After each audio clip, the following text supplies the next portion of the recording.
you can basically go from an IRA to a 401k to a 403b to a SEP to a KEO, etc. All right? But if you die, there are much different rules if you are married or if you are not. And the rules are so significant that it's going to be worth spending a few minutes to go over them. Okay, what I'm going to do here is I'm first going to assume a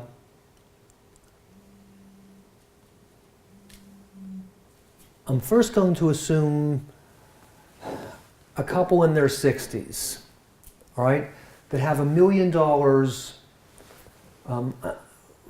Actually, let's do the assumption where they are legally married and legally married in a state that recognizes marriage, and it doesn't matter where they live. So let's say that you're legally married, and even though Pennsylvania doesn't recognize your marriage under the new revenue ruling and another ruling by the Department of Labor for the 401ks, you are considered married for federal income tax purposes no matter where you were married, as long as you were allowed to get married there. So there's no minimum required distribution until age 70. Then at age 70, you take your life expectancy plus 10, 26.5, you divide that into the balance of the IRA, you get $60,000. That's what you have to take out. And if you have other means of support, that's what I want you to do. I want you to hold off, remember, pay taxes later, until you literally have to. And then here's the minimum required distributions, which is based on your life expectancy plus 10. As you age, the minimum required distribution goes higher and higher. Now, let's say that you die at age 85, and you name your spouse as your beneficiary. The spouse can continue deferring and just taking the minimum required distribution. If your spouse is roughly your age, it's going to be roughly the same schedule. All right, and let's say that one of you die early. All right, but by the way, notice the totals here. The totals here might be, and then let's say that the next generation names somebody very young, maybe a child or a grandchild or a niece or a nephew or something like that. And let's say that that child was born in, say, 2000. Then we get even more tax deferral after the second spouse dies, and we continue tax deferred. So the total distributions under this example would be $8.6 million. All right?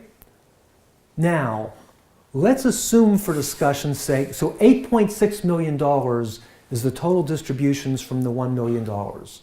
Now, you could be a witness if you would, although it's a little bit hard to see. I'm not cheating. The only change I'm going to make is, instead of his beneficiary spouse, I'm going to say no.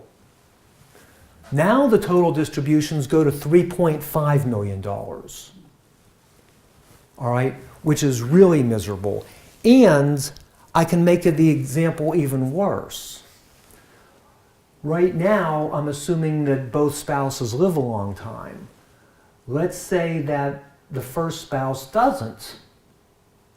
So let's say the first spouse dies in 2014.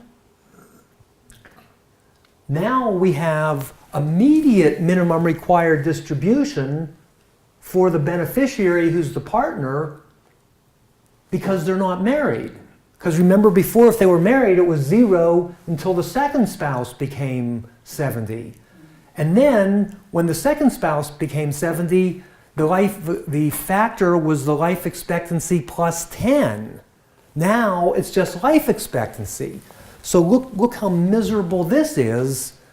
This, the total distribution is 2.2 million or 2.3 million, where if we just change the no to yes, then the total distributions are more than double. This is a compelling reason to get married. If you die, you can defer income taxes. All right, now, this is an even more compelling reason. Right now, this being able to defer income taxes after death is called the stretch IRA. And you can have this thing be deferred for, many, many years.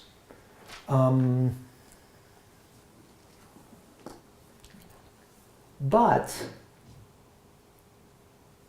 oh wait, I'm sorry.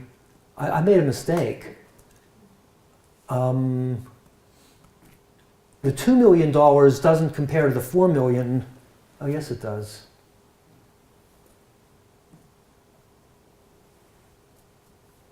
Oh, wait, no, it doesn't. If we go back to the end beneficiary being 2,000, in 2000, the 2 million compares to the 9 million as before. Sorry about that. So this is an enormous difference, but it gets even worse. There is law that Ed Slott and Cy Goldberg and I think that this stretch IRA is not going to last forever. All right, government is hungry for money, and it's easier to tax dead people than alive people. So we think the stretch IRA for non-spouses is going to be limited to 5 years.